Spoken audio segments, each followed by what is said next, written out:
लोग जो है CSIR नेट में आए हुए क्वेश्चन का प्रैक्टिस कर रहे हैं। तो हम लोग इस सीरीज़ में कॉम्प्लेक्स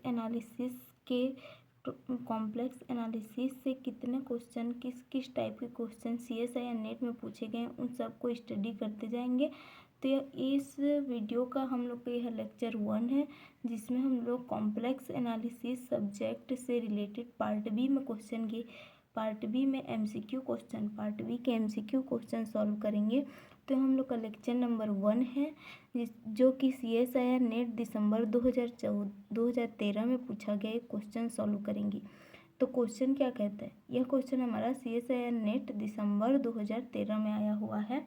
तो हम लोग का क्वेश्चन क्या कहता है, which of the following function can not be the real part of a complex analytic function of z equal to x plus iota y. मतलब यहाँ पर एक फंक्शन हम लोग का दिया गया है और क्या बोल रहा है कि real part of complex function analytic of z।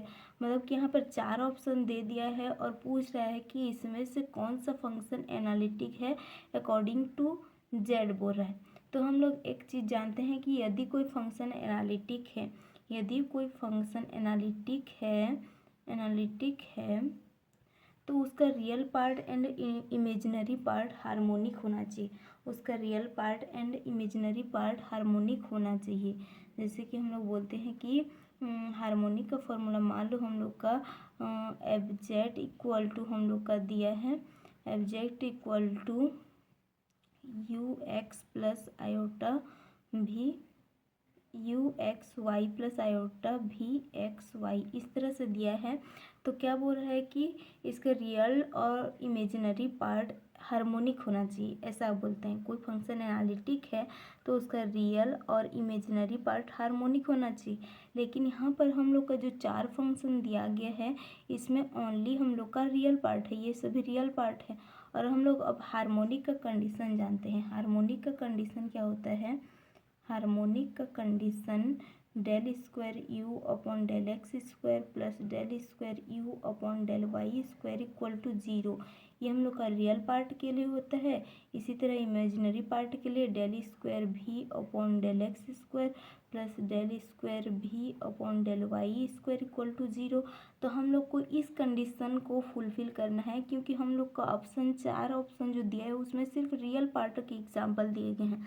तो यहाँ पर हम लोग का क्वेश्चन क्या पूछा है, which of the following function can not be real part of complex plane analytic of z equal to x plus iota y.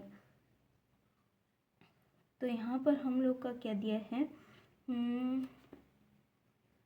तो हम लोग सबसे पहले इस क्वेश्चन में ऑप्शन ए को चेक करते हैं। ऑप्शन ए मान लो हम लोग का u equal to x square y है। तो हम देखेंगे क्या ऑप्शन ए इस कंडीशन को सेटिस्फाइड करता है या नहीं। तो सबसे पहले अगर मैं del square u del x square निकालूंगी, तो हम लोग का मिल जाएगा ये 2y, और del square u del y square निकालूंगी तो ये मिलेगा 0।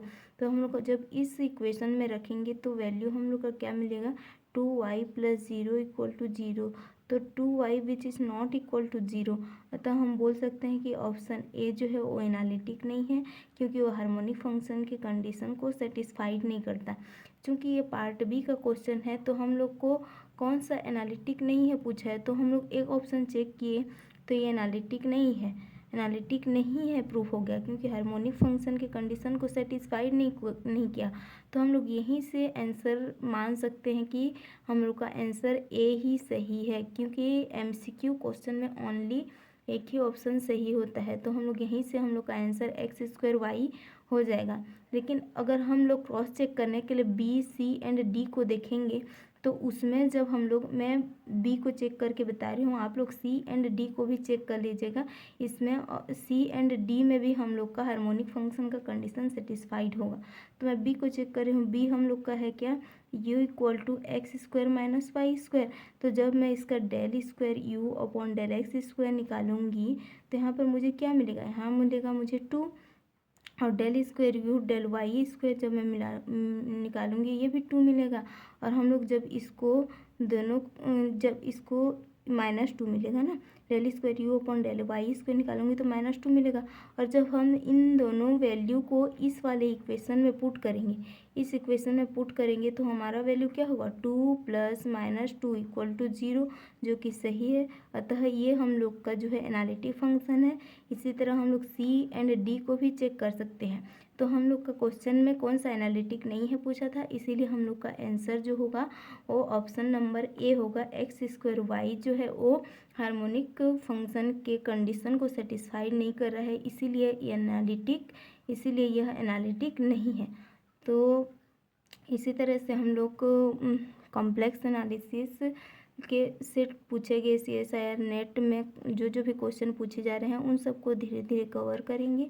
तो हमारे साथ इसी तरह का वीडियो देखने के लिए जुड़े रहिए। So thank you so much.